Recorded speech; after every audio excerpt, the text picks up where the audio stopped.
Hello, and welcome back to part 4 of making our 1 million layer Japanese Damascus steel katana. We've got mosaic Damascus in there. We've got 1 million layers of steel on either side. We rough ground this yesterday, and the plan for today is as follows. We are indeed going to continue grinding this, get this ready for heat treat it in a makeshift forge, and then continue grinding. We'll see how much of that we get done. Thanks for joining me on today's vlog.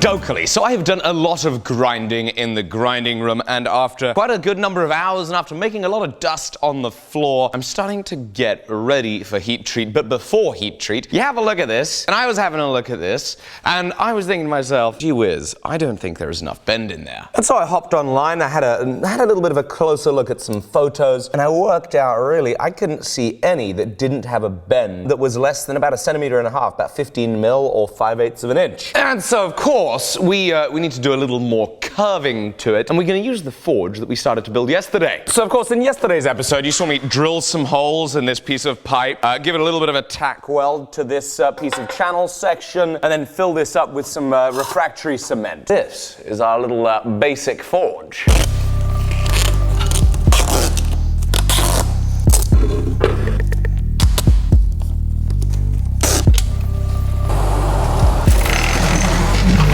Now I tell you, I'm very excited. This is going to be a blast from the past. It's going to be like being 11 years old again, starting the craft of blacksmithing. It's going to be an absolute blast.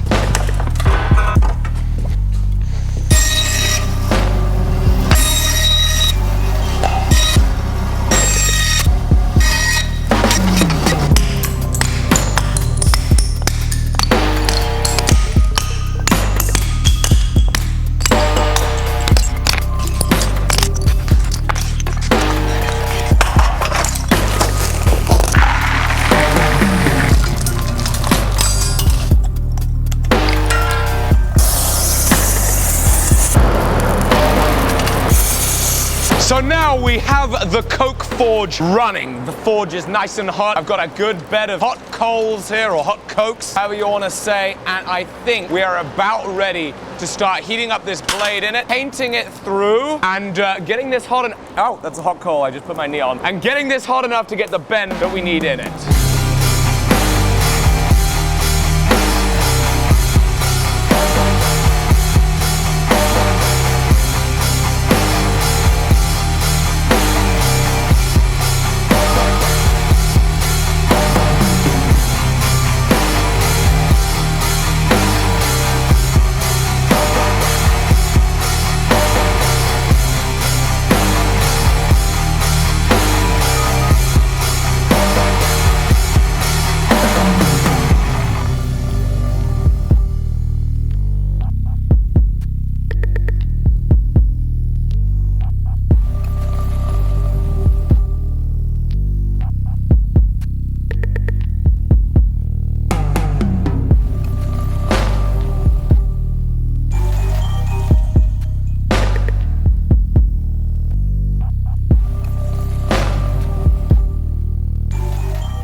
So I have straightened the sword.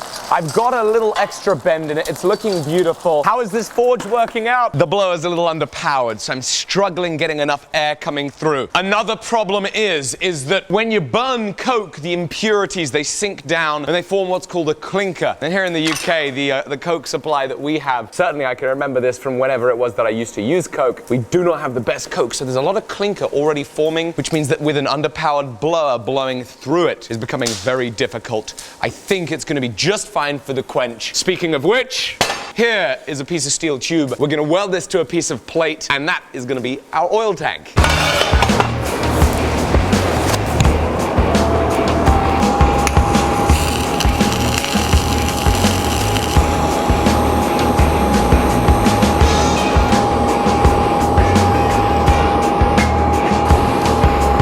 Righty-ho! So I still have one more bead to run. However, the forge is looking nice and hot. We're going to do a normalizing cycle. Okay, in we go. I'm going to heat up the spine first. Since the spine is thicker, by heating it up, I feel then it's going to be easier to flip it over, heat up the edge, and then we can get an even heat. I think we're going to see. I've never done this before on anything this long, and I've certainly never heat treated a blade like this in a coke forge. Baby, lock them doors and keep them lights down low. Nothing on the radio. Keep on playing something soft and slow. Take it away. Woo! Full normalizing cycle number 1 is underway. We're going to do one more before the quench. And while that's cooling, I want to see if there are any clinkers I can hook out of that. Well, most of the fire is clinker. And because of that, I don't want to take the clinkers out because that's going to tear the fire apart. So I'm going to build the fire back up, then we'll pull the clinkers out if we can. Right, so I need to try and get these clinkers out of there. Part of the issue with that, it means I got to take apart the fire, drag out the impurities, and hopefully put the fire back in place before it goes out, because the coke needs as much oxygen as possible to stay lit. Clinker, clinker, clinker, clinker. And back in we go. Ah!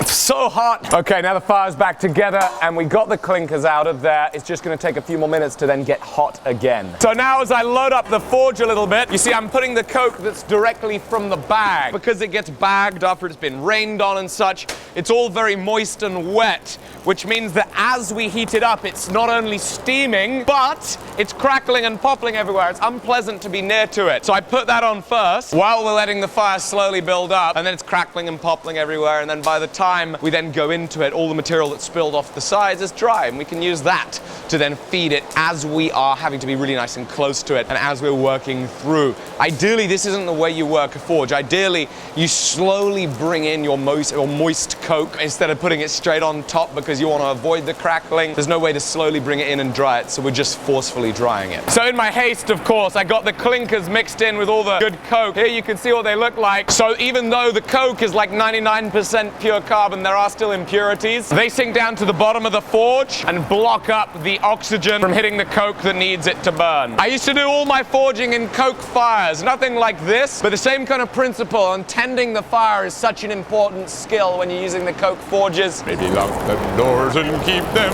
Maybe lock them doors and keep them lights down low. Okay, there we go. Normalizing cycle number 2. That is super duper difficult because we got so much light from the outside. Judging temperature is near impossible, but we did end up getting an even heat the whole way across, and we've now just got to let it slowly cool down.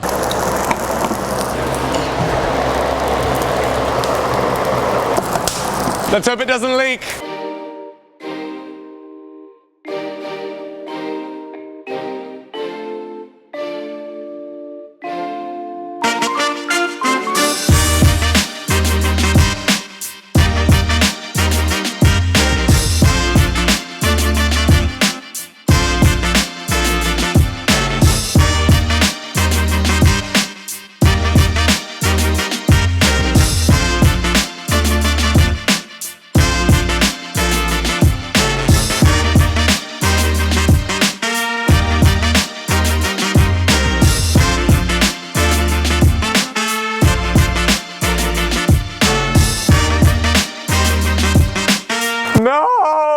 not going to be able to get it hot enough. The trouble is the blower being underpowered, and of course not having a deep enough forge to have a larger blower, not having a long enough forge. The middle is perfect temperature, and it's so light here I brought down the roller door. But getting the tip and either end hot is very difficult. I'm going to have to let the fire build up. We'll consider this a third normalizing cycle, and we'll see if we can do it on the next one.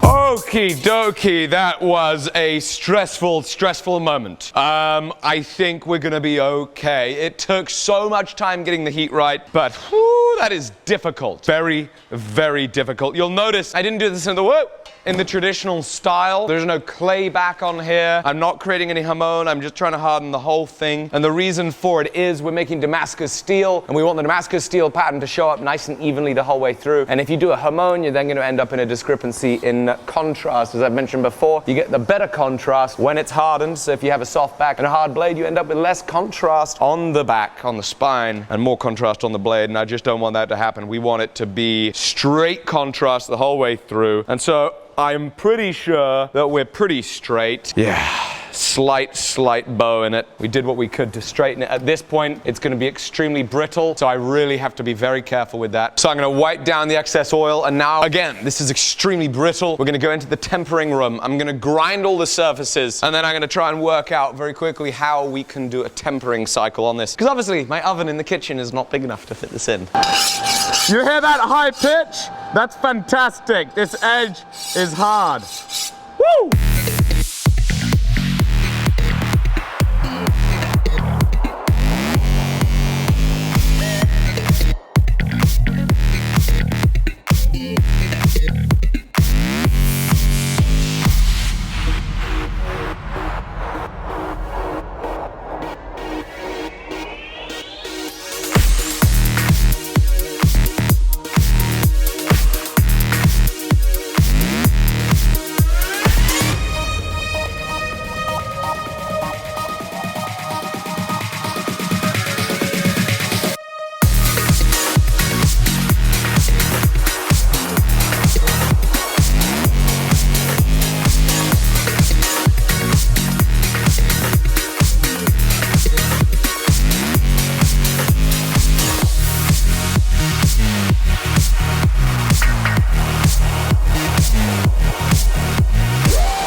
The sword has been ground after the hardening process. Of course, we tested it with a file, and it is skating a file rather marvelously, and now is the very difficult and nerve-wracking process of tempering this. Now, what is tempering? Tempering is the process of taking what was a very hard and brittle heat-treated steel object and heating it up to a significantly lower temperature than the hardening temperature. This is going to be a very precarious process. I've got to take my time. I've got to observe constantly the temperature. We're going to be judging the temperature of the piece by the temper colors, and that is, once you have polished material and you heat it up, the polished material will oxidize and form different colors, from straw all the way up to a dark blue. We're looking for a straw, and that is 200 degrees Celsius or 400 degrees Fahrenheit.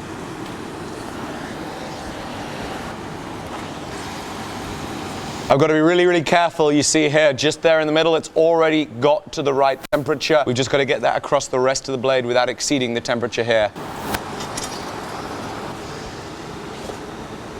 Am I doing Japanese tempering right? Wait, hang on a sec. That's probably not Japanese, is it? Lotus position? No?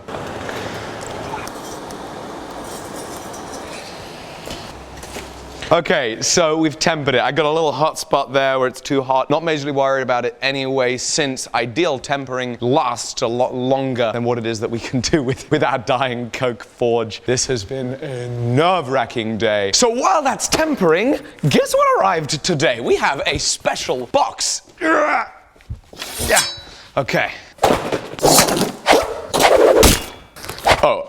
Oh yeah, no, I meant to open the box. You will remember a few weeks ago, we made a video about making a tomahawk for my dear friend and the fantastic YouTuber that is Mike Boyd. Well, there's a video on his channel he has just released. He learned how to throw the tomahawk, and as I said in that video, there's a link in the description below. We are doing a giveaway for the exact tomahawk that he has used in his video learning how to throw a tomahawk. We're gonna see if we can do it. Yes! First time! That's the one! First time with the tomahawk throw. His video is amazing. He did a triple spin throw. Links in the description for that. Make sure you also go to my video of making this tomahawk, drop a comment to enter to win. Ah, there we go! With the sword too. Ladies and gentlemen, thank you for watching today's video of us building this katana. We're gonna be grinding on it tomorrow on the next episode, so make sure you hit subscribe. Make sure you share the video with your friends. This series is so much fun. I'm enjoying it. This is a challenge. Cannot wait to see you tomorrow. Be sure to follow me on Instagram at Alec Steele. See you soon. By the way, Mike, thanks for only half going through one handle. Yes! Second throw! Yes! So satisfying.